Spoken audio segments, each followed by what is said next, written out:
All right, guys. 3, 2. Oh, that's crisp. Super crisp. Root beer energy. You are amazing. We are not sponsored by you. We want to be, though. One day. One day. And Black Rifle Coffee, because I'm wearing it. And we want to be sponsored by you. And he loves his Black Rifle coffee. I love my Black Rifle coffee. He does. We're currently in a debate. Should we do seasons or should we not? I don't want to, but this is what happens when it's a duo host and not a triple A host. triple. Because we don't have a tiebreaker. We don't. We might have to do rock, paper, scissors off the air. Oh, man. The winner will have to decide. Ooh, 2 after 3, yeah. Okay. After air. I got it. Yeah. Or no, it could be the very last thing. The very last thing we do. That's what it'll be. Okay, rock, paper, scissors. All Okay, right. we'll do that. So what are we here talking about today, bud? We are talking about, and you said it's one of your favorite movies I too. did not say You it was said you've one of my seen favorite it. movies. I've said I've seen it and it was fun. You said it's almost as much as Armageddon. Did I say that? Yeah, you did. You Okay. love it. Brandon, our producer, will look at the playback and put it in post if I did in fact say that or not. Because I'm going to say no. I did not say that. Well, it is a good movie regardless. It's a good movie regardless, but I didn't say it was my favorite. I never said it was your favorite, but I did say you said no. Producer Brandon will be looking at the playback. Be looking at it. We'll be looking. All right, cool. So Now, one thing this Yes. coming Tuesday, we are going to see the second. we will be seeing the second one. This is sort of the first of a series. We're going to be doing The Accountant 1, Mhm. and then at a later date, we'll be doing The Accountant 2. 2. And I still want to see The Amateur one day. So We're going to see. We're going to see that. I'll see We're going to see them it. All right. So, The Accountant is a 2016 American action thriller. I will later on down the line. I have an idea. I might be against that. yeah, the thriller. That nomenclature, but we'll go with it for now. Okay. So it's a 2016 American action thriller film written by Bill Dubois, directed by Gavin O'Connor. I'm so sorry, buddy. Gavin O'Connor. God, we're just rolling with the punches today. All right. It stars Ben Affleck, Anna Kendrick, J.K. Simmons, John Bernthal, Cynthia Adia Robinson, Mhm. Jeffrey Tambor, before all that stuff happened with him, Yeah. and John Lithgow. The storyline follows Christian Wolf, an autistic certified public accountant who makes his living sanitizing fraudulent financial and accounting records for criminal and terrorist organizations around the world that are experiencing internal embezzlement. Embezzlement. I'm really not talking well today. It's okay. And it's early too. That's kind of, I we usually know, do this yeah. really late. Hey, it just happens, man. I feel it. Maybe I need more of these. Maybe I don't. I don't know. All right. So, initial thoughts. Initial thoughts, man. I liked the movie. First time I ever saw it, I liked it. Seeing it recently, I'm glad this is one we've been talking about doing. Because it was on my, I think it was on one of the ones I talked about was on my list to try to get around to watch. Again. That's correct. It was. Yeah. I think the cast, everything about this film, it's kind of like what I said with Sicario. It's one of those, I think, almost perfect style films. It's very interesting, sort of how they tell the picture with pictures, but like it's not a super linear storyline. They're Yeah. jumping back and forth, and that's also goes into what I was going to talk about with the action thrillerness. Mhm. It's an interesting aspect of trying to tell a story and not telling it in a very super commercial, what we're used to Yeah. type of storytelling. Yeah. You know, like usually you have your inciting incident. So like Star Wars is like the best way of saying it. Like Yeah. inciting incident goes off, learns something. No, like we're getting this happened before this. Mhm. Okay. Now we're jumping to this. Yep. And I'm not seeing the continuity between these yet. Yeah. And then we get to, and which is a flashback. And then we get to the present day and you're going, okay, but where does this one thing from the very beginning start fitting in? And then as the story starts progressing, You start finding out. you start finding Yeah. out. And that's one thing I like like you said, it's not a linear based. And you got to be engaged to watch it. Almost like this one, like if you walk away for a moment Mhm. and you come back, you might lose something that is a key. You piece. 100% will Yeah. actually lose something. I lost the total count, but I think there's at least 3 or 4 plot twists in the film. I didn't think about that. Yeah. Yeah. So you know how like M. Night Shyamalan is famous for doing plot twists at the very end? Yeah. This film does it off the rip. Yeah. because the first scene is just so out of place. Yeah. You don't really know what's going on. Yeah. And it doesn't even tell you it's in the past or if it's you think it's happening, like you said, like we said before, linear. Yeah, overall, man, I think my favorite thing is about this film is the way that the characters all, actors and characters, you know, the actors being the characters, was able to engage. I mean, Affleck and Bernthal, man, I mean, they play like real chemistry, like brothers.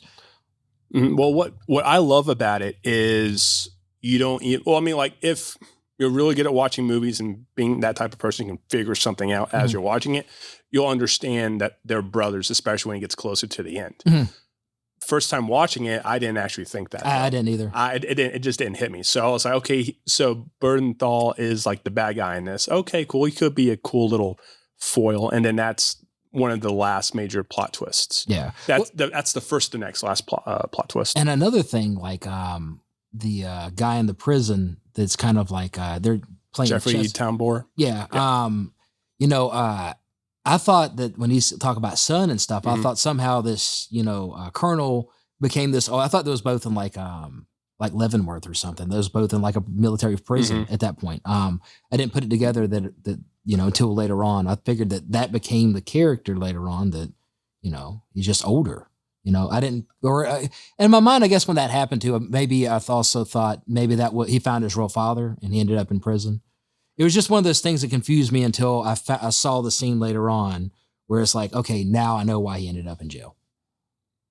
Okay, like speak a little bit more on that, because like you're kind of it was confusing for me. Yeah, well, I guess I mean, I've seen it a few times, but from my first viewing of it, I kind of like understood that they were two different characters just because they didn't really look alike. Yeah, well, I mean, that's what I thought was initially the first time I'm going back to trying to talk about the first time I've ever seen it versus a few times I've seen it past. Yeah. The first time I saw it when he was talking, and always, you know, when I see that part, I'm always thinking, okay, always go back to that first time I saw it. I thought since the character Christian was kind of messed up somehow, and the wife didn't want to stick around, right? So I always thought that she maybe had a affair. So he later on found his father in prison. So that's what I kept thinking was, okay, this guy, he's finally found this. Okay, now he's an accountant in prison. You know, at that point, I don't think we've seen the action yet. No, we haven't. And that's actually what I was going to get to. And what I like about this film is not that it's like divisive, but it decides to go its own path in this sort of like genre of filmmaking. Yeah. So it's mainly actually a character piece. It's not like a Jason Statham action film or a Bruce Willis action film where it just gets to it. You're actually watching character development throughout the majority of the film. And then at the very end of it, that's when we're really getting the actual action. And what's really cool about this film and how it's written is the story is dictating the action, not the action is dictating the story. Yeah. Does that make sense? Yeah, it does. Okay. So yeah, I mean, and at first it's just like a family drama. You're really watching this dude do the accounting thing. And honestly, I was actually getting really into just watching the accounting thing. I kind of actually forgot it was supposed to have like action stuff in it. Yeah. You know? And then we get to that plot twist, that next plot point with the Anna Kendrick character. And then he starts showing you this different side of him. So I just thought that was interesting. But since we're already kind of talking about the plot, let's just start very quickly going through the plot. Here is the plot. All right. So a man who goes by the alias Christian Wolf is autistic. As a child, his mother wants to send him to Harbor Neuroscience Treatment Center, but his military PSYOPs father disagrees. Unable to handle Christian's needs, the mother leaves family. Now, with this paragraph, they're actually talking further on down in the film. But that's okay. We'll just go with it. His father begins training him and his brother Braxton in various martial arts while also encouraging Christian to acclimate himself to stimuli that will trigger him rather than avoiding him. So, how do you feel about that, especially in today's world where the conventional thinking would be, no, don't subject him to the world. He doesn't need more of that. Yeah. He needs to learn how to handle himself in a world in a safe environment instead of just like, essentially throwing him in the deep end. Yeah. Now he'll have like teachers and advisors, but well, how his father's kind of talking is like, yeah, I'm going to throw him in the deep end. Yeah. Like I said, when you got to make it harder for him, for them to, and I think it's also, that probably takes place in the 90s. If you look back at that with their age gaps. And it's just, I don't think they knew what to do with people back then as much as they would now, Asperger's and stuff like that. And especially the father, his, he's looking at it as, like the old military tactic. You throw them in the water. If they don't know how to swim, they're going to learn to swim or they're going to sink. That's very true. I kind of did that to myself. Threw yourself in the water? Literally, I did. No one was home. There was a pool. I was like, you know what? I'm going to jump in the deep end and make myself swim. Yeah. I was somewhat smart, though. I jumped near the ladder. So if I could not swim, I could at least doggy paddle to the ladder. Or just hold just go under. I don't know whether I'm incredibly ballsy or incredibly stupid or some combination of the two. But what is interesting in what we're talking about right now in this context is, again, this film is going or trying to go against the grain. Stereotypically in these types of films, it's the father that is like, no, I'm trying to wash my hands of this kind of stuff. Yeah. And it's the mother who's trying to be very nurturing in taking care of her son. And she didn't care. And it's the exact opposite in this circumstance. And I think it's very interesting too, that on the surface, you're thinking, oh, this father is a son of a bitch. He's going to mistreat his kid, blah, blah, whatever. And then you get to that second flashpoint, which is also one of the plot twists. Mm-hmm. The mother leaves and the father's just literally doing the best he can and putting that military bearing into his son. Oh, yeah. And is teaching him how to just deal with the world in this sort of circumstance. Because honestly, that's all he knows is the military. And he also overburdened them too. Like that one scene where he's like, "You gonna let these kids like?" With the martial art instructor he's guy. like, "Go get them." Yeah. No, I'm talking about when he was. When he was getting bullied when they were in Japan. Yeah, don't let them. You make sure they're scared of you in a way. Well, yeah, but I don't think that's what the father's talking about. And we're jumping around here, but that's okay. I think what the father is saying is, and this is a lesson everyone needs to learn as you are a kid, there will be bullies as you're growing up. And you can either be a victim or you can choose not to be a victim and not necessarily fight back like they depicted in the film, but just not take it. Yeah. And you don't have to not take it in a passive form where you still sort of look like a villain. Yeah. You can take that power for yourself and let them know, yo, this ain't okay. And if it actually is physical abuse and violence, stuff like that, then yes, 100% learn, fight back. Yeah. And I think that's sort of what the father was trying to teach him, is how to stand up for himself and not let him get run over for his entire life. And I think jumping back a little bit. Yeah. And when I saw this the second time, this is like my fifth time watching this film.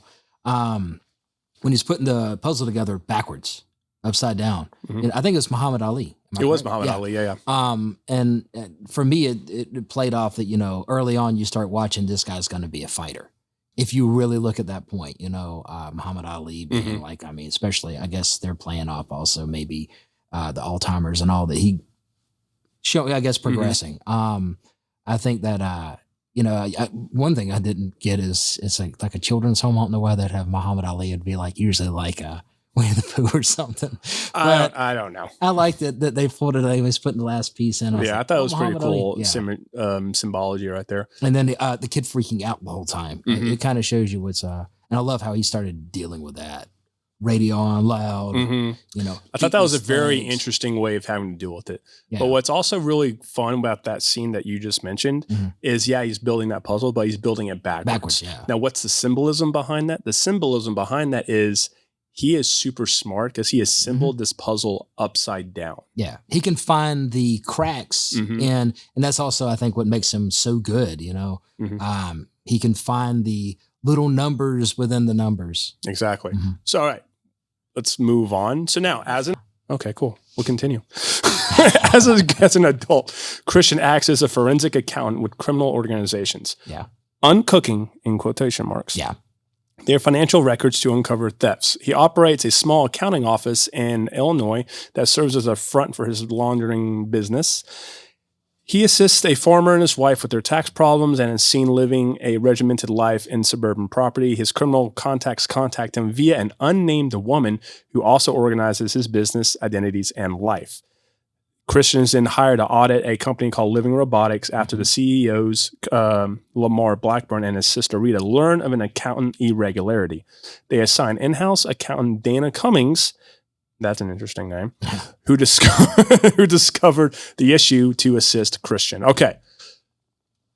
So let's set the stage here. So we get our opener to present day is Christian Wolf, Ben Affleck, in this account that is essentially, a front. Yeah. But we don't know that. Yeah. I loved how he's trying to help this family out, That's trying to help them out and without helping them because legally some stuff he can't say. Yeah. And the wife, bless her heart, she's just not getting it. And Yeah, the husband's like, babe, stop. He says, stop. He says, how much space do you use your kitchen for? Yeah. And he's like, 500. Goes, 400. She's like, what? He's like, he's just, because he can't say it. Yeah, they got to say it. They have to say it. Exactly. You mean the company truck? The company truck. The company truck. Yes. Yeah. Yes, the company truck. But also right there, it's giving you character development because right then when he helps him out, the farmer husband's like, hey, come on out, whatever you like to do, fishing, whatever. He's like, I like to shoot. Yeah. And that's a character development moment because it also ties him to his father and you're going, okay, so he likes to shoot. Yeah. What's going on with that? And he's got a nice gun he shoots too. Oh, that Barrett 50 cal? Yeah. You know how much money a 50 cal round goes for? I think they're what, 50, 60? No, it's $10 a shot. Is it really? It's $10 a round. Okay. Yeah. For some reason, I always thought it costed more. No. I about got to shoot one time. I mean, it's a son of a bitch, but Oh yeah, that's what everybody's now, I've told never me. shot the sniper rifle because that's what that is. Yeah, you shot the. I shot the Modus, the big boy, the machine gun that's Yeah. mounted on aircraft carriers, but it was mounted on the Max Pro. It's a military truck. When I was in Afghanistan. No, never mind. Anyways, that's what happens. Boom, boom, boom, boom. Okay. Yeah. Anyways, meanwhile, Treasury Director Ray King, who's played by J.K. Simmons, meets with data analyst Mary Beth Medina, who has a criminal record and as a juvenile, but failed to disclose this on her federal employment application. He warns her that she faces prison time if she doesn't accomplish the task that he's giving her. And the task that he is giving her is to figure out who this mysterious accountant guy is who is helping laundering all these criminals' money. And you can kind of tell from the frame that it's Ben Affleck, but he's dubbed the accountant. Yeah. Hence the name.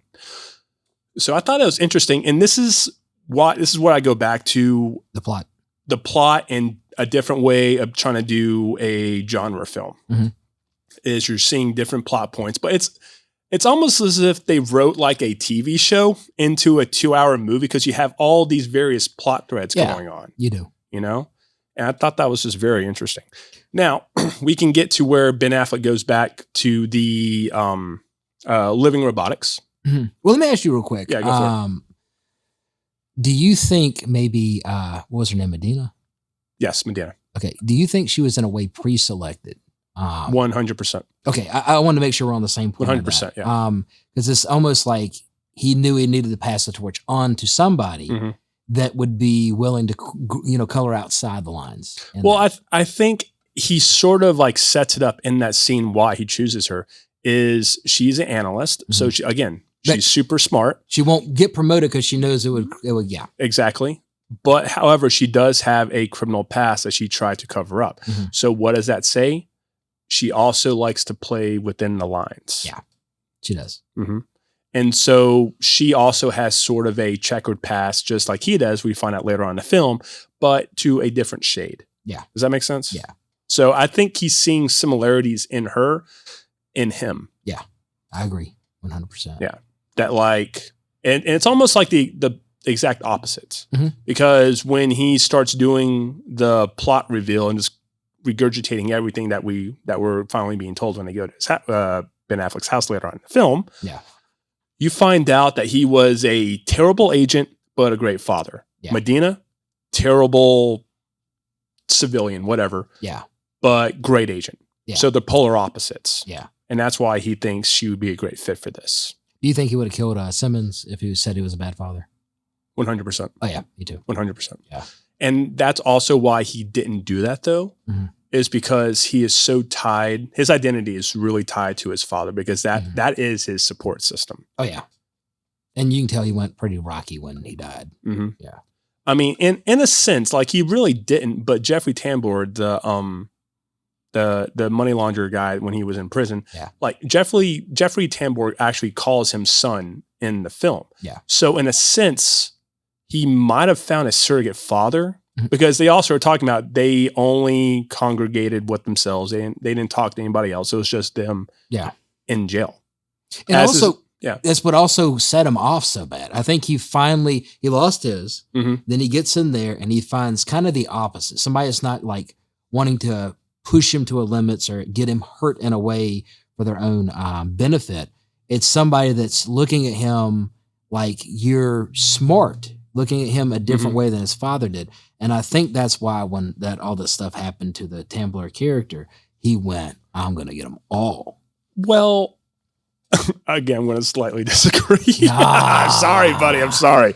No, I think he gets very close with Tambor only because he treats him just like his father did. You think so? He looks at him the same way. Yeah. Yeah. He doesn't belittle him. He doesn't, Yeah, he doesn't. think he's a freak. He sees him for who he is. Yeah. Because let's think about this too. Like Jeffrey Tambor, like how he is. Mhm. I don't look at him as like a hardcore like convict, like he beats people Yeah. up. He doesn't rob anyone. No, He's white collar. in He's a way. white. He did a white collar crime kind of deal. And Yeah. so physically he's not there. Ben Affleck's character is there, and we'll get to like why he's in jail Mhm. later on down the line in a second. But I think there's a kinship there. It's like he has something that the other guy doesn't have. And so like there's a symbiosis there. Okay. Does that make sense? Yeah, that's what, in a way, I was kind of saying. I think it's the father figure, but he looks at him a little different. That's all I'm saying. Okay. Okay. Well, then I slightly more agree with you. Agree with it. Slightly more agree with you. Moving on. We'll move on. Okay. So what we were going to talk about, did you want to talk about like them hiring Christian Wolf in?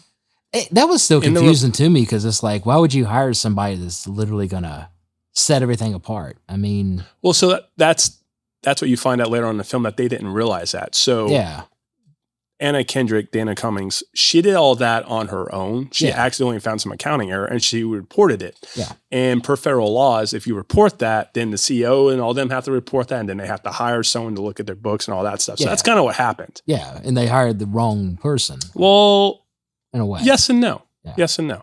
And it also sort of hints at John Lithgow's connections, as it were, right? Mhm. So he has a third party who connects him to Christian Wolf. How did he have that connection to begin with? Yeah, That shows you it's already slightly shady about what's going on. Yeah. Because he only deals with the worst of the worst. Yeah. the Yakuza, or Mhm. it'd be mob bosses. or- Exactly.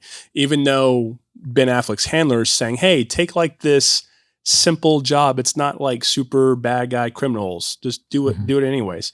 But he's still connected somehow. Yeah. You know? Yeah. So it's a nice little foreshadowing, I think. Yeah. Yeah. But no, I thought the interaction was very interesting. Like you have the CFFO and then the sister to John Lithgow. Mhm. And they sort of don't want to be there. The CFO guy's already like, you're a dick Yeah. to Ben The Affleck. last 10 years. It's Yeah, exactly. like, yeah, Yeah. And then Ben Affleck's just very matter of fact in it. Yeah. It's just like, yeah, I need that. Yeah. You know? But that was another thing I was going to talk about earlier Mhm. or at some point is Ben Affleck's character, like he wants to connect. He just doesn't know how. Yeah. Mhm. My nephew's autistic, so I grew up kind of learning a little bit about autism. He's Asperger's as well. Of course, this Christian Wolf is on the spectrum a whole different side than my nephew. But I remember when he had a lot of trouble in school. He was a big guy, so he Yeah. used to beat up the kids and teachers. Mhm. I mean, that was my nephew. And he didn't understand, like if somebody said, buddy, you're my buddy, he couldn't understand it. So when I saw that character, I'm like, he played that character perfectly, like Mhm. very autistic like. I'm sure he did. He got a lot of praise for his portrayal in Yes. Christian Wolf. Yes, he got did. a lot and of he praise. did incredible with it. Just saying, like, I've been around kind of those people. So when I saw that, I was like, it's kind of like Tom Hanks when he went and played. Forrest Gump. Yeah. I mean, Yeah. it's like you really did. He had to have done the homework Mhm. unless he knows somebody that he grew up with or something that's very close to him that's Well, autistic. I think you already know this, but I'll just say it again for the viewers. When they were shooting Forrest Gump, he actually mimicked the actor who's playing the kid version of him, his speech patterns and impediment. You told me that. Yeah. So he not mimicked it. He tried to match it as best as he could to keep the continuity going. Yeah. So I thought that was very interesting. Yeah. But yeah, and this goes into like the first like plot. Like you think this is the first movie or whatever, however you want to Mhm. call it, because essentially what we're watching is sort of like a crime thriller dealing with accounting and stuff like that. He gets introduced to the Anna Kendrick character, and she's sort of just like kind of not off-putting, but she's just very energetic, kind of go-getter, and he just doesn't know how to deal with it. Yeah. It's almost like she was trying to find somebody that liked the numbers as much as she did. Oh, 100%. Yeah. I'm sure she does not fit in that office at all with all those tech people. She's Mhm. probably trying to talk numbers and they're like, binary and stuff. I'm sure in her own way in that company, she is an outcast. Oh, yeah. You can see they Mhm. kind of play it off like she has lunch by herself. Yeah, exactly. It's almost like when she's walking by, she sees him and she's like, I've got a buddy for just a few weeks. But he killed that though. Like one day he had the whole thing done. She was like, he had this whole thing done in a day. Oh yeah. And not even in a day. In It was like 8 23 hours. hours or something. Yeah. 8 hours. Yeah. Yeah. All those black markers just. And then the chucking orange them. ones. Yeah. Yeah. But what's interesting is that right there is another character development moment. Yeah. Because you can kind of tell, like in the lunch scene, Mhm. he doesn't really want to talk to her. Like he's very focused on his thing. Yeah. But he's sort of like just okay. It goes back to him wanting to connect, just not knowing how. Yeah. So maybe in that scene he wants to connect with her. He just doesn't know what to say, how to say, it, and he just is doing what he can to like get her. And she walks over and he's again sort of like, I don't really want to, but okay. Yeah. And then she starts talking and then he starts talking. Mhm. So, and then like it's interesting because she mentions the thermist. Yeah. And that comes into play later on. So again, more foreshadowing. Yeah. So like the writing and direction and placement of props in this film is all masterclass because everything ties together and pays off in some point. That is shown beforehand in the film. Yeah. So I thought that was interesting. Oh yeah. Now let's get to our third plot thread at this point with John Berthenol. Mhm. Yeah. So I didn't think it was a brother. I mean, right? I thought, early on, I'm going back, but also between the first time I saw it, I'm sitting there thinking, at this point, I'm like, okay, so maybe his father was his father. And then you find out, yes, he got put in prison at that point for what happened. And then, you keep seeing this character and you keep thinking this is going to be the antagonist all the time. He's going to be, yeah. And he's just as skilled almost, or even he's the little brother, correct? John Berthel's the little brother. Yeah. And I mean, right when I first noticed it, when he sits there and he looks in the monitors and he realizes he heard him saying the Solomon Grundy. Oh, towards the end of the film. Yeah. Yeah. And when he started doing that, I think he was like, is this my brother or is this somebody that maybe killed my brother and they picked up, and then when he sees him, and they have that whole, he starts hitting him. He's like, I think in the 2 or 3 appearances before this particular sequence that we're talking about. Yeah. Like he asks his handler or whoever he's talking to in connection with John Lithgow, like, what's this guy look like? Yeah. And then he's getting a feeling. He's getting a feeling. And then also in this action movie spy sequence of the back half of the film, Ben Affleck goes to confront the sister of the CEO of the company. Yeah. And she's already dead. But again, but in that sense, as he's walking away and Ben Affleck is slowly creeping behind him, he also gets that sense of like, hey, someone's following behind me. But because we've seen flashback sequences with the younger versions of these characters, we're already sort of sensing that maybe this is the younger brother.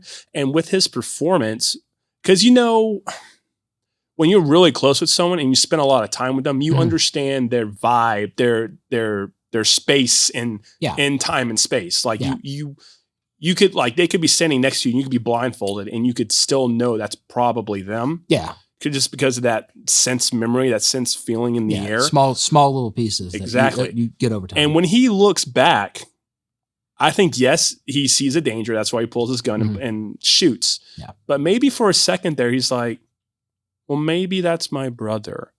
But then he goes back to pure instinct. No, it's probably not. And he's dead or whatever. Yeah. And then he pulls the trigger. But it's very nice, minute little details that John Bernthal puts in his performance. You know what I thought too? I kept thinking that somehow these two somehow met. And I thought that this was going to play off like one of these spy flicks where, like the spy will come across the enemy. Oh, yeah, yeah. And it's like, oh, we met in a battlefield and you shot me in my shoulder or something. That's what I thought up until he started hearing the Solomon Grundy. That's the first time I was like, I mean, I never did at any time, other than watching the film the few other times. The very first time I was like, this guy, they've met somewhere. There's something. Maybe he was part of the mob at that point. Or, I couldn't say Yakuza because he wouldn't be Yakuza.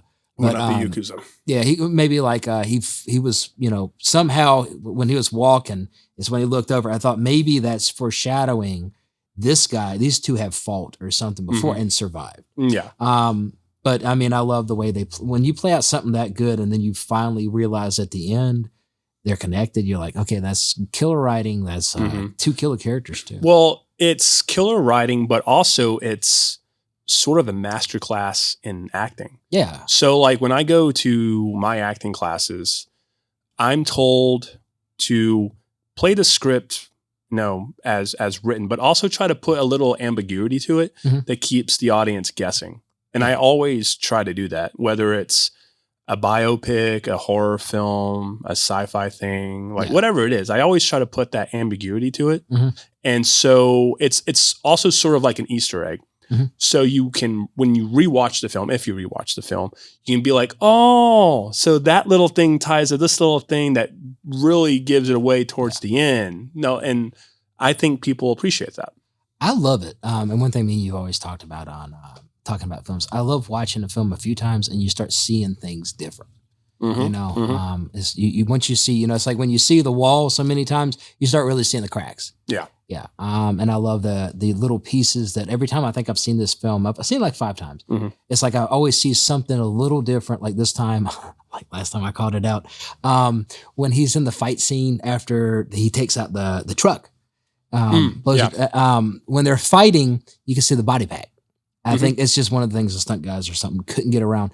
It's a lob, you see, but it's like it took me 5 attempts to sit, and I was like, "Oh wait, back it up, back it up." I was like, they could pull off that maybe that was an earpiece or something. Yeah. But I love seeing kind of flaws like that because it doesn't make me feel bad when you accidentally screw up on something. Yeah, I'm like, it's like the Game of Thrones effect, one of the biggest shows of its time, and there's a damn coffee cup in the shot. It makes me feel good. Because then I'm like, it's forgivable. Yeah, well, if HBO can do that, you know what? I can do it too. It's okay. Yeah. We're all human. But it's one of the things, seeing something. I mean, and then you also see their acting, how great it is after. It's one thing you don't look back on and say, oh, okay, it's one of the things you go, yeah, it's improved, and wow. Exactly. Yeah. All right. So he does all the accounting stuff. He figures out the numbers. He figures out the money that's lost or whatever. And then after that, our film starts to twist and change. Yeah, he cares. Not so much that. It starts becoming more stereotypical action-like now. And that's what I'm saying. The tone is still the same, but it's slightly mutating and shifting. Yeah. To more generic action film. And so we'll go to one of my favorite scenes ever, which is the farm scene that you've mentioned a couple times already. I love that scene, yeah. So the first time we go to this farm a total of 2 times. The first time, it's establishing that this man is a fantastic shot. And he has so much money that he can have a $7,000 rifle. And yes, it's about $7,000. Yeah, I've looked them up. It's expensive. The rounds are expensive. Everything about that is expensive. Yeah. And the line from the farmer is like, this guy's seen way too many Westerns. He's shooting a mile out. He's going to miss. Nope. Yeah, he hits not one target, all 3. Not 2 targets. Yeah. Yes, all 3 targets. And so we go back to the second section when he's at the farm again.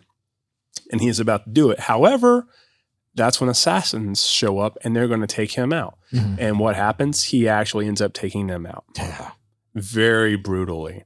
And I would just love to highlight, this is one of the things that you want to highlight with this film, is the handling of the weapons Mhm. and the particular weapons themselves. Yeah. So the hero weapon that Ben Affleck is using is a Para-Ordnance. It's a 1911. It's a double stack magazine. So it has 13 rounds of 45 with a nice suppressor and a little, I want to say it's a laser sight on the lower end Yeah. of the pistol. Or it could also be a flashlight. I'm not entirely sure. It's smaller, so I want to say it's a laser. Okay, later. And then John Berthnall is using an H&K PL 45, I believe. It's also 45 cal. Mhm. Those two assassins, they're using a HK USP 45. And then the other guy, I forgot what he's using. I think he's using another HK. So like they're definitely loving the HK, and at least in the handguns in Yeah. this film. But the handling of it too. And I will say this, that was a real Barrett, and they're probably shooting, they're obviously shooting blanks out of this thing. Yeah. But when he hefted that, when he shouldered it and shot it, I was like, Ben Affleck is a big dude. Not a whole lot of people can shoulder that and pull the trigger and still 'Cause it like does hold come it. up, Yeah, without the gun like flying out of Because their they're not hands. light guns, aren't they? About No, like they're 30 heavy. pounds at least. They're way. I don't know how heavy they are, but they're definitely heavy. It's Yeah, it's it's a steel. good 20 pounds, 25, 27. Yeah. It's a heavy, and it's not just that too. It's front heavy. Well, yes, but it's not that either. It's long. Mhm. Like there's something. It's going to throw you off balance because it's just so extended out from your body, and you're Yeah. having to be like this, that you don't have a good center of gravity, especially when you shoot this thing and it's just rocking you. Yeah. And for him to shoulder that and hit that truck precisely where he Yeah. wanted to, Take the engine out. that's insane. Yeah, he took out that engine block. That's And that's the only type of round that can take out an engine block is a Yeah. 50. yeah. Anything smaller, you're just dinging. Yeah. I had a friend that I grew up with, and he said that was one of the things he did. He was a Green Beret. Okay.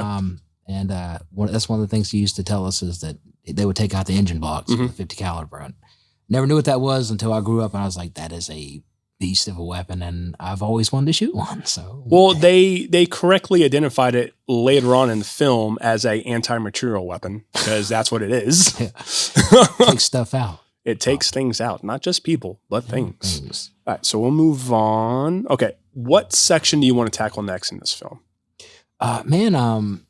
For me, it's always been at that point we're talking about. I think he's finally like trying to find a friend, or he finally connected to somebody, Mhm. and a character. Mhm. And for like even his handler or whatever she is, Yeah. she's let her. It's almost the first time that she's even seeing that he cares about somebody Mhm. outside of. This has always been mission specific. I've done my job. Yeah, and she's I'm gone. counseling him to be like, no, like cut ties, cut grab ties, the go. airstream, Yep. get the hell You out need of to get Dodge. on, and Yep. and it's, there's something special about her character. I don't know, it's the way she treated him or what, but it just, I mean, I guess if you think of it like that, how many times has he went to a job like Mhm. the Yakuza or and they probably just looked at him, put him in a side room, and was like, just leave him alone, do Mhm. his job. It might be the first time in his life that somebody has actually came out of their way, because you see him as a kid, he's bullied and stuff. It's Mhm, probably yeah. one of the first times somebody has came out of their comfort zone to come sit next to him, and he didn't know how to talk to him. Well, I would say from watching this film a few times, he only has a few people that actually treat him like a human instead of Yeah. weird, abnormal, whatever you want to The call it. farmers. Yeah. Well, not necessarily. Well, yeah, we could It say was good to we him. could say they were good to him. Yeah. Let's say that. But I'm going to say his brother, Mhm. his father. Yeah. Obviously, Jeffrey Tombor's character, Yeah. and we're spoiling because I was going to wait for the end, but we'll talk about it now. The girl from the very Yeah. beginning of the film who turns out to be his handler on the computer. And talking about her real quick, did you figure it was her the whole time? No. Okay, from No. the very first time I watched Nope, it, when not I at all. first heard the thing, Mm-hmm. I had a feeling that was going to be her. I didn't even really think about it until you get the very last reveal, which is her. Yeah. I was just like, It's a Leonardo DiCaprio moment. Right there, just pointing at it. Brandon, was I out of shot? Because I'll do that again. Okay, I'm still in shot. Okay, that's our producer, Brandon. I always have to fact check with him because sometimes I do crazy stuff. We both do. We both go off facts. We do. But, We love that, man. How did you feel the same way? Like somehow that this is the first time that he's kind of, I guess his brother's gone. Yes, yeah. No, this gone. is the first time I think he's shown some kind of compassion. some sign of compassion in this sense to. He don't want her to be dead. He doesn't want her to be dead. Yeah. And even against advice, he's like, no, I'm going to go do this. And I love how he has a little like Indiana Jones satchel thing. And that's just where he holds his gun and ammo. I'm just like, I love it, man. It's so inconspicuous. But like, I was like, what is in there? He's probably got a gun, but like, and then he brings out the pair of ordnance. I'm like, whoa, that's a whopper of a gun. I love it. All right. So, and then I would say, let's get to, because we already did the reveal of the brother. Talk about that real quick. We can talk about that. I wanted to talk about that last scene with Anna Kendrick and him in the hotel room. Yeah. Okay. I'm trying to think of that scene. I thought you were talking about the very last one where she gets that painting. Well, I want to talk about that too because of the symbolism of it. Mm-hmm. And we can go back to when she first sees it in the Airstream. Mm-hmm. But just like, it's interesting because she couldn't afford the place, and he's like, "Oh, well, it's not that. What I'm talking about is the symbolism and the root of that scene. Mm-hmm.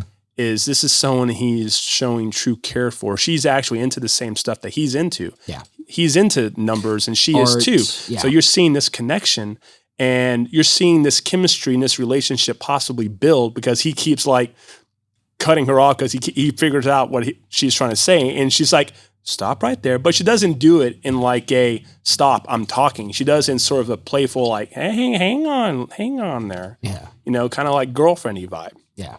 And she tells the story and he's listening to it. And there's a moment where they could have possibly kissed. They did not do it because it still stays true to his character because he wants to connect, but he doesn't know how. Yeah. And to us, it could be just as simple as I'm into her, she's into me, I'm feeling that vibe. Go for it. Yeah. But he doesn't, for some reason, he lacks that connection, mm-hmm. that human impulse, element. That human element, yeah. And he doesn't do it. Yeah. You know, he lets her go to sleep, which is a very gentlemanly thing to do. Yeah. I do applaud him for that. And then the next morning, you know, he leaves that note for her, I wish you the best. I mean, come on, man. Yeah.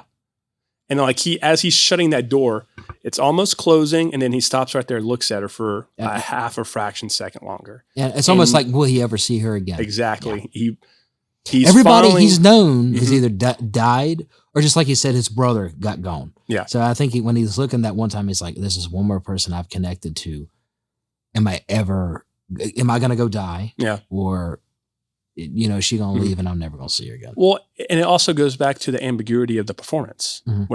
which I've been talking about this whole time. Yeah. So I just thought that was a special moment in the film. It was a very human moment in the film. Very. Yeah. Now let's go to the ending gunfight. Okay. Yeah. To the mansion, and then we'll go to the very last bits, and then we'll go through some more production notes. We'll talk about the cinematography and all that stuff, and then our favorite part. Our favorite part. So, how'd you think about the ending gunfight in the mansion? Man, I liked it. I had a feeling he was going to kill John Lithgow. Yeah, I'll pull up the cast. Yeah. Lamar Blackburn was the character name. Lamar Blackburn. Yes. Yeah. I had a feeling when he came in talking because he's one of these people. He's set to be A and B. That's his personality. Mm-hmm. It's a very stock character. And I think he already took on that. His new role protecting her was when I see him, I'm gonna kill him. He let him talk for a minute when he came in the room, and then he plugged him. I was like, okay, that at least stays true to your character. The whole gunfight, man, dude, I loved every bit of that. Like tactically, it was pretty sound. Tactically, it was super on point. I mean, even when they probably had SEALs there teaching him how to do all that stuff. Well, he's done like Frontier and stuff, so he's got the. He shot this before he shot Triple Frontier. Did he really? Yeah. This came out 2016, 2017. Triple Frontier came out 2018, 2019. Okay, so well, I mean, then Triple Frontier, he already had a lot to base He had on. some of it to base on. Yeah. Yeah. Okay, I figured it was around the same time. Mhm. But yeah, I think he was running a Daniel Defense AR-15 with some attachments. Yeah. No, I love how he brings that Barrett out to start sniping people, and then he switches to his AR-15. And at first, he's going semi-auto, and I loved how he just waited because he knew even though the Mercs, bodyguards, whoever you want to call them, they drop smoke in the main entryway. I like when he's got when that you're sniper now. well, yeah, but this is the thing. When you drop smoke Mhm. in a doorway like that, you can if you can hear footsteps, just start dropping rounds downrange because you're going to hit someone. It's what's called a fatal funnel. So they're going to go down. Yeah. So I thought that was bad tactics on part of the Mercs. I would have came out different ways, but okay. Well, setting it up beforehand when he gets that sniper and he's talking to him while he's like looking through. Mhm. It's kind of like he was trying to find out how many. I mean, he's still strategic. I want how many people's in there. You know. Well, I wasn't talking about his bad tactics. I was talking about the tactics of the bad guys. I'm just saying I like that tactically. It's like it doesn't just show he's like some, machine. Exactly. He's still very analytical. He's got to go sit down with this guy, and he's like he's got this guy pinned down. He's looking through his scope. He's sitting there. He's like, how many people's inside? Tell me right now. He's preparing as if he was to do anything. He's trying to figure out all the info he can so he can outmaneuver these people and destroy the enemy. Yeah. But yeah, no. So he's going semi, and then they start fanning out on him, and then he switches to full auto. Like it's within the edit of the film, so I don't know why he made that judgment. You don't see it. You just see him at one point going semi, and then next cut he's rocking and rolling. Yeah, which is fine. One thing I didn't like, and maybe you know more about this. He gets that grenade on that dude, and he pushes it, and he's holding him. Mm-hmm. That shrapnel would have blown out into him somehow, whether it be. No, because it's a flashbang. Oh, it's a flashbang. It's a flashbang. Okay, I thought it was a grenade. Yeah, no, it's not a fragmentation. So that would still blow. It would still do that. It was a flashbang can hurt you that close to the body because it's still a concussive force. Yeah, it killed that guy without a doubt. Yeah, mm-hmm. it blew probably his internals. It would put a pretty decent hole in you, and also the concussive force that's that close to you, like it would screw up your internal organs and stuff. Oh yeah, if anything, he's. All ribs are broken, his heart fractures. Well, not so much his ribs, but I'm talking about his actual organs. Yeah. Would be mush. Well, not mush. That decimated, messed up. I don't know. See, I always thought it was use whatever terminology you want to use, but his internal organs, just because of the concussional force. Yeah. Okay. So, when you said that, I thought it was a grenade, and I thought, damn, tactically, that you'd get some shrapnel from that, because I don't think they would be able to hold it that close. The plate carrier would, if it was an actual frag grenade, the closest realistic enactment that you would see of that would be in a movie called Act of Valor, because a guy does. Okay, so that section when he gets I haven't seen it in a while, but gets on top of the grenade. That's actually kind of what happens from what I've been told. Yeah. So the body doesn't get blown up in a fireball. The grenade won't split the body in half. Yeah, just yeah. So the plate carrier could theoretically take the majority of the blast if it was a frag, but again, I because it's a plate carrier, it would still have killed Ben Affleck if it was a That's what I was thinking. Fragmentation grenade. Yeah, I figure because still it's going to expand out, and then you'd have stuff coming out, definitely. Yeah, well, he was holding it. Well, most plate carriers now are actually made of ceramic material, and so when it busts, the ceramic material would have come off the plate and gone into Ben Affleck. So they become part of the projectile. Mm-hmm. And then, but now we can get to your point. So he breaks into the house. Yeah. The grenade moment happens, and then that's when John Berthnall is watching this camera feed, and that's when he starts realizing this is actually my brother. Mm-hmm. And I thought that was interesting too, because they come to a head that it's not like I'm trying to kill you kind of fight. It's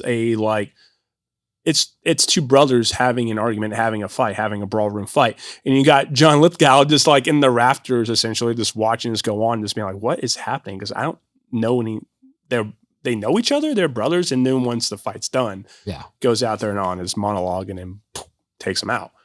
But what'd you think about the justification of like why they haven't seen each other for so long, and then it turns into a brawl? And like, what'd you think about the personal conflict there? Because again, this fight isn't like a stereotypical action movie. It's mostly there. He's mad because his brother left him. In a way. Yeah. And I kind of get that his brother, and not just that, not that he just left him, but he partially blames him for their father's death. Yeah. Well, also not just that. The Bernthal character, he looks at him. He says, when mom died, if you needed somebody, why did you go to him? Yeah, exactly. Why didn't you come to me? Yeah. It infuriated him that he would be more connected to the father instead of the. It's kind of like the father's the guy that's beating them, and I'm your master in a way. Yeah. While the brother's enduring the pain, he's sitting there going, "Well, we should be allies in this. So why would you go to her funeral with a guy who really drove her away?" I mean, realistically, Well, I also think that like you see it in the flashback when the mom's leaving. Bernthal was. Yeah, exactly. Yeah. Like Ben Affleck's character was like freaking out, destroying everything, but not doing any malice towards her. Yeah. It was John Bernthal's character as a kid who was putting all his malice and hate into the woman. Yeah. And he probably resented their father for like having them grow up the way they did a little bit. So like I see some resentment. I see like low level hate with the father. And yeah, exactly. He's justified in saying that to the Ben Affleck character. But I also sort of see Ben Affleck's character's like point of view. Yeah. Is my mom, like, she left, but like dad was always there for me. And he took the bullet in the end. He took the bullet. Yeah. But it's not even that. Like, I'm not talking about that. Like, the reasoning behind them going to the mother's funeral in the first place. Yeah. Is the father probably never. I don't think he ever got over her.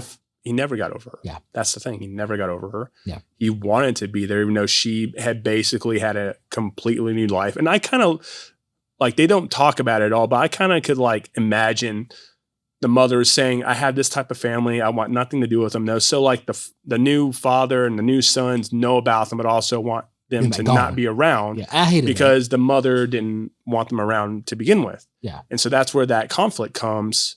And the father's very military, very just like, no, I'm going to be here and honor her. And then we'll leave after the ceremony, blah, blah, blah, for me and my son. And they just weren't having that. Yeah. I hated that too. I just stuff like that, even though I guess that's something that kind of it sparked with me, because I mean, even if she didn't want that, I mean, that's still her kid, Yeah, I know. I thought it was very messed up of we'll call him the new father or the new family to do that to them. But like at the same time, it's also understandable. It is. But they should grieve too. Exactly. I'm kind of glad you don't see the John Bernthal character, because it makes sense that he didn't care. He probably would have, if he would have called up the Bernthal. No, he says it in the line when they're both done fighting. Like, if you should have called me, I would have, like what you just said. Like, I would have gone with you. You didn't have to call him. Yeah. I've always had your back. He's been sort of a prick to you, even though he's guy giving you all these skills and stuff. I learned them too, but like, I really care about you, man. De-escalated it different than exactly. Yeah, I think he really could, because like you can kind of tell that even though Ben Affleck character is very autistic, you can kind of see where it comes from with the father, because he sort of has a shade of that. He's not very personable. The father character is, but John Bernthal's character, he's a jokester. He's very personable. I think he could have talked it down very easily, and they could at least would have left without that kind of without a brawl happening at a funeral. I think even maybe he would have kept him away from it till she was in the ground, and then they go pay their respects. I mean, he probably would have thought that was a more reasonable decision. I think the father wanted to be there to show it's almost like, oh no, I wouldn't say it's like an FU, but it's just like, hey, even in death, we're still here. We still matter, kind of deal. Yeah, I get that, and I kind of push it. Big time. And I kind of get that sense from that scene also. Yeah. But yeah, I mean, the whole Bernthal and the brotherly thing, I love that whole like the scene when he's like hitting him. He's like Mhm. just he just keeps letting him hit him, and he realizes he's not gonna fight back. You Yeah. know, it's like why? But this also that shows something between the difference between them, though, Mhm. is that like John Bernthal's character Braxton, he's a good fighter in his own yeah, realm, his own sense, right? yeah, but he's not. He can't. But Christian Wolf is just so much way better than him. Yeah. Well, I mean, if you look at him, not only you got to think what's going through his mind. He's able to see, like Sherlock Holmes, what do you call it with I can't remember, Robert Downey. Yeah. Where he could see pieces like when they're getting in the fight. Yeah. He could go, okay, they're gonna come out with a Mhm. right hook, and then he's gonna follow up. It's almost like he could see stuff prior to. So I mean, Yeah, you're exactly. talking about fighting somebody that's way up here. Exactly. Yeah. Yeah. No, it makes total sense. Yeah. But the Analyzing. thing I like the most about it is at their core they're brothers, and when they're Mhm. done fighting, they're kind of just like laughing. And then Yeah, Upside yeah. And down. it looks, and it's just like, all right, well, I mean, you did that, or so whatever. favorite thing I guess. also about the Christian character is every time he shot somebody, he shot him twice. Oh yeah. He just Well, he's double tapping. yeah. He wanted to make sure they're. I mean, you don't want Mhm. somebody ever coming after you. Exactly. Yeah. And Which I love, is also very tactically sound. yeah. Like I said, this whole film kind of made. Yeah, that was emphasis one on thing it. that was bothering me. There was all the suppressor sound effects. It's No, not they're pew never- pew. It's not pew it's- pew. But I'll just deal with it. Yeah. Whatever. For films, I mean, they're still they reduce the sound. They do not- Yeah. They Yeah. reduce the sound, but that's okay. yeah. All right. So, and we didn't really get into any of the. Oh, yeah, you can get out of here. You're good. See ya. TM. Do we want to get into? So that's the main plot that we were talking about. Do we want to get into the J.K. Simmons and Cynthia plot just a hair, or do we want We to can, move yeah. on? No, let's do that. I mean, Well, we're kind of talking about it in shades. yeah, it's kind of we've only talked about it in shades. Yeah. Let's just move on then. Okay, that's Let's just fine. move on. People have seen this film. They will watch it and they will love it. They will watch it and they will. Okay, so we'll go through some of the cast. So we'll go through Ben Affleck. What did you think of his acting and his take on the character? I know we've kind of already been talking about it, but Like I said, Tuesday we've got the new one coming out. Mhm. I'm glad that we see another one. That's how much I like this character. I'm hoping the second one is not going to destroy it. I love the fact that, like I said, he is in a way a Tom Hanks. He gave this character sometimes there's a character that plays that role. I mean, I never could see anybody else as a Christian Wolf. So without a doubt, Mhm. love his character. Absolutely. yeah, I thought he did a really good job at it. Yeah. What about Anna Kendrick? I mean, she's a good love interest in a way. Mm-hmm. She played the character very well.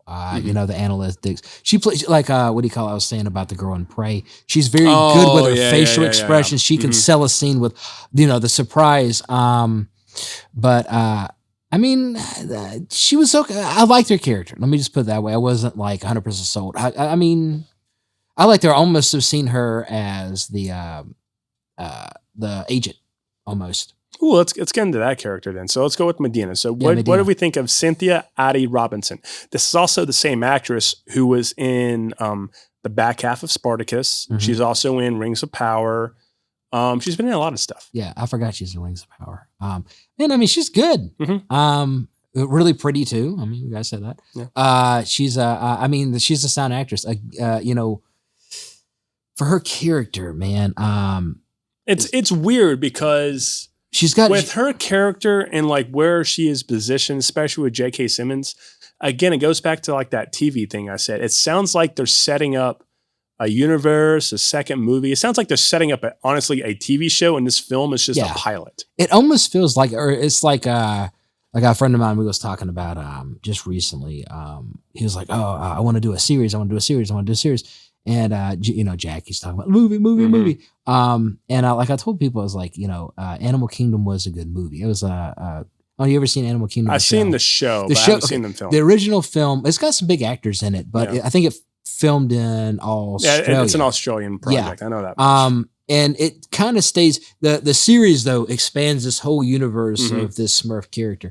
And I would love to see this right here turn into a series because you could do so much with it. But sometimes there's a film that breaks through. I hope they don't do like John Wick's. Yeah. I I mean, John Wick. Wick. That's right. John Wick. I always say John Wick's. But I just like messing with you about it. yeah, it's like, I mean, don't get me wrong. I like the the John Wick series, I know. but I don't want to see it be overused and overburned, and Well, I mean, this is the sequel. It came out like what? It's out now, Mhm. so it's been almost 10 years since the first one. So I think that's a pretty good. I will, and that's one thing I like. It Yeah. gives you this, and also this timeline. It's a good amount of breadth. For another one. So, Yeah. J.K. Simmons is J.K. Simmons. Fantastic man. Yeah. He never does anything bad, I don't think. Yeah. We talked about John Berthnall a lot. John Lithgow. He was a great actor, and he did it's unfair to say it was a one-dimensional stock character, but I will say John Lithgow did amazing with what he was given. Yeah. And I mean, to be able to sell that, I mean, he did it like you said. He did amazing. Same thing with Gene Smart. Same thing with Andy Umberger. Which one was that? Who is the CFO of Living Robotics. Okay. Yeah. All right, so let's go into some production notes. So in November of 2014, the cast was pretty much all added. They began production in filming January 19th of 2015 in Atlanta, Georgia, through March. Oh, this was Atlanta? Yeah, this was Atlanta. They shot at the Georgia Institute of Technology. I think that's where Living Robotics was supposed to be at. And then the action sequence in the film feature a Indonesian martial art called Pencak Silat. Now that dude that kind of trained him, I'm trying to think what he was in. I'm trying because when I saw his, and I loved his character. It's like they've been beaten up enough. But, he is not in my cast list, unfortunately. Oh, okay. Yeah. And that's all the production notes I have on this. Yeah. So I didn't know it was in Atlanta. What did you think of the sound design and the cinematography? And that's one thing, like me and you've talked about. If sound design doesn't step on anything, like sometimes like you'll watch a scene and they'll do Foley like big time on and it doesn't really. It's so loud that you realize it doesn't even match the people walking, and it just overtakes. This is like we've talked about a few of these films like we watch. As long as it doesn't distract. And this film right here, it's like I didn't even notice the sound design because it played flawlessly with when they're shooting, it's on par. When they're walking, when they're sneaking, everything's on par. And it didn't take away from anything. So for me, I'm always like, as long as a sound, sometimes when music's playing, I'm so involved in the story. It's like, it's just there to give you, and that means that they're doing something right. If it takes you out of the, if they're driving and then some metal song comes on, and just takes you out of that for a second. I think that's what sometimes, I don't say kill the film, but it takes you out of that whole viewer experience. And this is one thing, if you asked me what song was in this, I'd be like, I couldn't even tell you. Because while I was watching, I was so engaged in the film. It was just like, it flowed so perfectly within the scenes. I agree. It flowed very perfectly. They have very good, I don't want to call it stock music, but like instrumental music to go with like the action scenes when things are building up, when things are getting a little bit more quieter, sombers, more beautiful kind of set. But I will say this though, Gavin O'Connor, and this is the second time he's done this with The Account in particular, where he's added a legitimate song with like lyrics and music from a musical artist to the end of a film, and it works beautifully. The first time he did it, that at least from my my memory, is Warrior. Oh, okay. Same guy directed that film. Okay, I didn't know. One of my favorite. It's an amazing. Films. It's an amazing film. Yeah, and he does it again with this film, and I think it gives a fantastic emotional send off for this film. The song in particular is called "To Leave Something Behind" by Sean Rowe. Okay, it's funny. About 8 months ago, late nights sometimes I just get home and I just want to relax. That song comes on like on YouTube playlist, right? Oh, nice. And it just maybe it was Spotify. I forgot what it was, but I was like, where did I hear that from? So I screenshot it, and then I realized it's from The Accountant. Yeah. And I was like, oh my God, I forgot that was in it. And it's just one of those, it's a very, very kind of country, but it's very for this film. It when you see the Christian Wolf character as this song's playing. Yeah. I mean, it's a perfect song for it. Yeah. And it's a great, perfect kind of send off because also when you look at the cinematography and the cinematography, but mainly the location is like, you're thematically tying off all these loose threads that you have in this film with this song, and you're leaving you're leaving, you're going off. It's sort of like riding off into the sunset, but this is like a perfect song to do that with like the greenery and the water. Like the song matches what we're seeing. The whole tone of the film. In the picture. Yeah. Of him like leaving, but he's leaving in a rural area with a bunch of trees and grass. He's not like leaving and then you see the city in the background, you know? And I thought that was really nice. And I like the tone of the guy singing. I can't remember his name. Sean Rowe. Sean Rowe.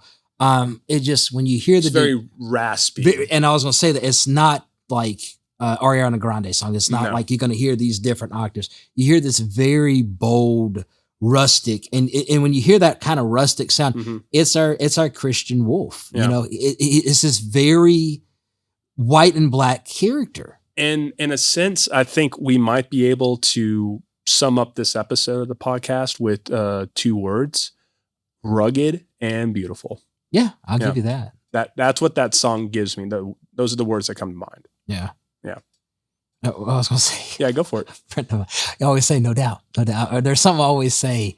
I say? No, I say. When you're, I've looked back because when I'm doing the editing, a friend of mine brought it up. They're like, because they watch all of our podcasts, which thank you. Thank you. But they hit me up and they said, that'd be a great drinking game in between every time you say that. Somebody's got, and I was like, did I say it that much? I forgot what it is. Or if I don't think I said it at all. Or if I say 100% or that's legit. Or I think, like that, like 100% is you, but there's something that I can't think of what I say. But I think it's no doubt. Yeah, no doubt. It is no doubt. Actually. I think it is. So speaking of people who view the podcast, I do have a requested thing to ask you. What's up? What's up, J. Kyle? I got you, bud. I'm going to ask you about cinematography. What did you think about the cinematography of the film and how they told the story? Beautifully. It's one of those times they utilize everything as they need it. If they've got movement, they're doing movement. Their static shots are just pretty. Everything, their action shots even. If they're doing with the steady ring. Everything, like I said before, when you watch something, if it starts taking you out of the element, like when we was talking about Bloodsport, when I saw that whole that big, I was like, how did they do that? Oh yeah, with the crane thing. Yeah, I was like, and it took me out as a viewer. This is one that it's like films like this. When I'm watching them, I'm completely engaged. I mean, the cinematographer is doing his job. He's keeping you locked into that picture. Looking back at it, I'm trying to think of some cool shots. I like, I like the overhead shots. And stuff. Honestly, like I just love. Now I know this is a cinematography thing, but it's more of an editor thing.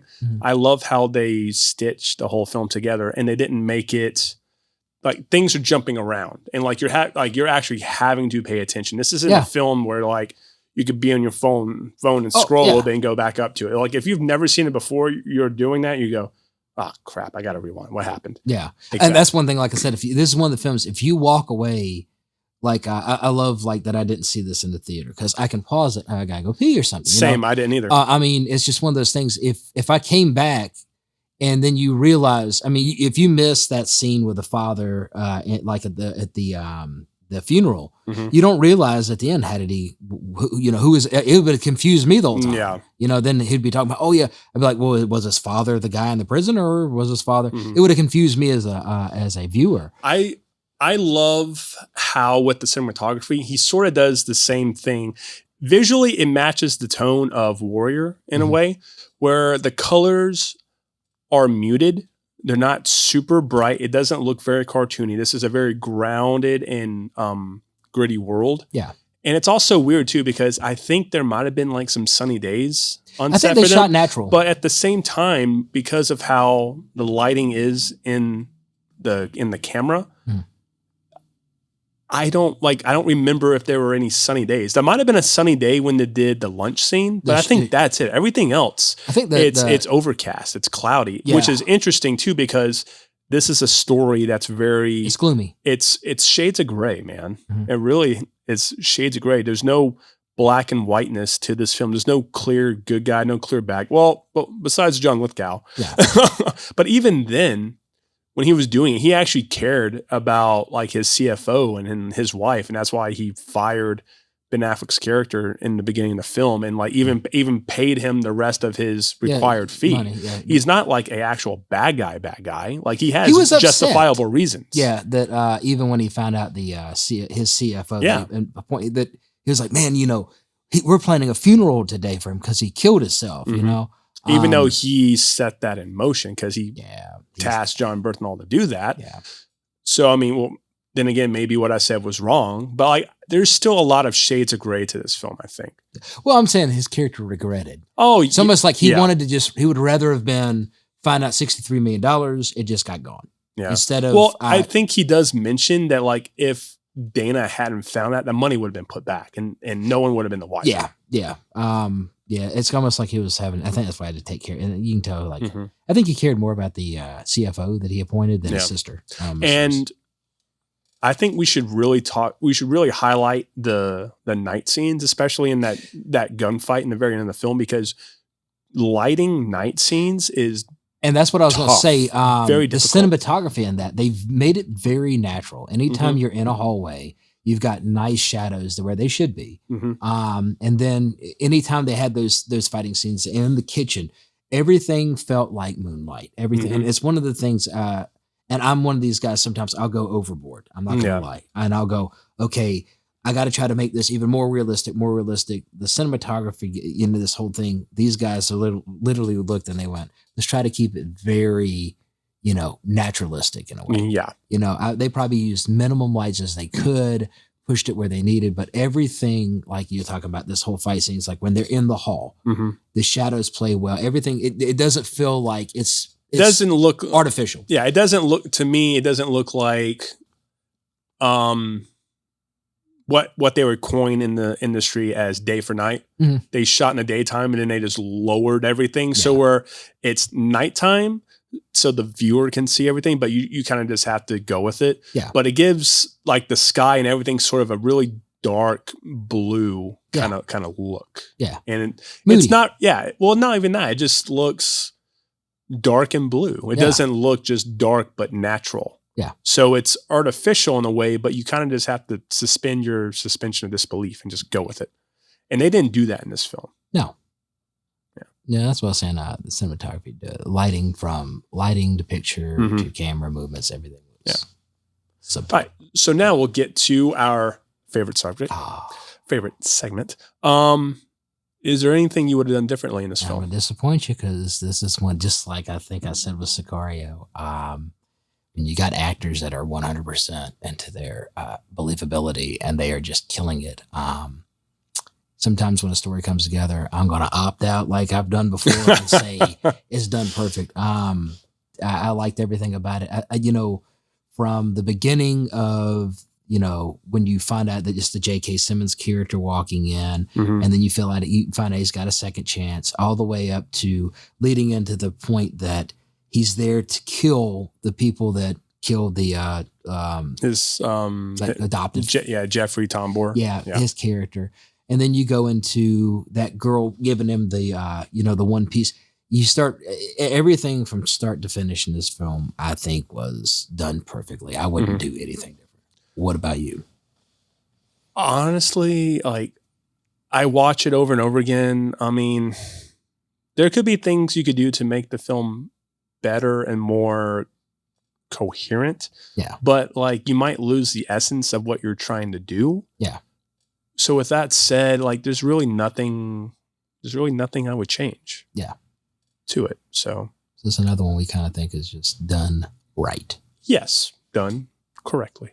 Well, one thing we haven't been doing, and I've realized because me and you, we started doing it. Okay, our rating system. We have stopped doing our rating system. We stopped doing the rating system. So Whoopsies, guys. I'm just thinking we'll do it every now and then, but it used to be like a staple. Used to be a staple. You're right. Yeah, but we got all in the spirit of it. In the spirit of it, our rating system is if it's on, or if I would pay, knowing now if it came back out like you just did for Star Wars. Oh, Star Wars 20th Episode anniversary. 3, Revenge of the Sith, $15 IMAX ticket, worth it. Yeah, and it's one of the things. If it hit theaters again, I would literally want to go. I didn't see it on the big screen, so it's one of the things that I would have went back and said, I'll pay $20 to go see it. I mean, it's just one of those films. If it's on, it's on. I'm going to watch it, but I mean, like our rating system would money well spent, without doubt, well spent. I'm hoping the second one is money well spent because I'm gonna be pretty upset if it ain't. If the whole hype, it's better than this I'm first. gonna go into it with no expectations, and hopefully I come out completely satisfied. Yeah. When it comes to The Accountant 1, Uh-oh. I concur, Doctor. I concur. All right, guys. Now we're on to the very, very, very last segment, guys, and Watching. hopefully you're well that too. But we already said it. we need to figure out if we're doing this as a season ender or we're just going to keep going. So paper, rock, scissors. So we will narrate this. Actually, Brandon, can you come over here and get on the mic? Okay. And I'm gonna turn on 3, 4. Yeah, turn on this other mic. Here we go. He's still going to be out of frame, everyone, but like I'm not going to be on frame. I want him to be the announcer on this. Oh. Here you go. Right here. Well, I guess he might be in frame on someone's camera. He might be maybe. in mine. All right. If we go high, though, we can see it. All right. Hang on. Let me do that. Oh, you can even take it up. No. Hang on. I got this. All right. So you're going to count us off. All right. All right. Two out of 3. Wait. What's the terms? If I win, it's going to be season. If you win, it's not? Exactly. Okay. I just want to make sure. Ready? All right. And start us off. All right. 3. Wait. Hang on. It's 3, 2, 1, go. Yep. All right. Hang on for the door. Ready? All right. 3, 2, 1, go. That's one win. Ready? All right. And 3, 2, 1, go. This is terrible. Okay, this ready? is a terrible idea. Okay. Ready? 3, 2, 1, go. Oh no, we're 1-1. We're 1-1. Oh God. Ready? Right. 3, 2, 1, go. Yes, that's right. I win. I'm gonna talk like this. We're gonna. Okay, Megatron. I am Megatron. You're Megatron. Roll out, Autobots. Roll out, Autobots. Hey, that's my team. You hang out with your Decepticons. Hang out with Decepticons. That's actually really good. Play around with voices all the You might time. want to try getting into voice acting. Just saying. All right. So since we're just gonna continue on, I get we're doing Accountant 2 at some point Yeah. because we're gonna go see it in a few days. I'll tell you one thing, man. I recently watched. Have you ever seen Blackbird on? Well, you don't have Apple right now, dude. That is pretty good. Let's talk about something we'll watch in between. Okay. Possibly. Okay. What are you thinking? Let me go to the handy dandy Netflix. Netflix. It's Netflix. I know, guys. I'm not an idiot. I just like to call it Netflix because I'm an idiot. You got me saying You're welcome. It's fun to say. Well, hey man, did you see the Predator Badlands? I saw the trailer for it. It's not out yet. I know. I'm just saying, man. I don't know if I want to see that one. Let me just go to my list. Oh, we could do the new Havoc movie. It's Tom Hardy on Netflix. Havoc? Okay. It just came out. Oh yeah. We can do that. I was like, okay, yeah, let's do that. Done. Whoops. Havoc. Sound.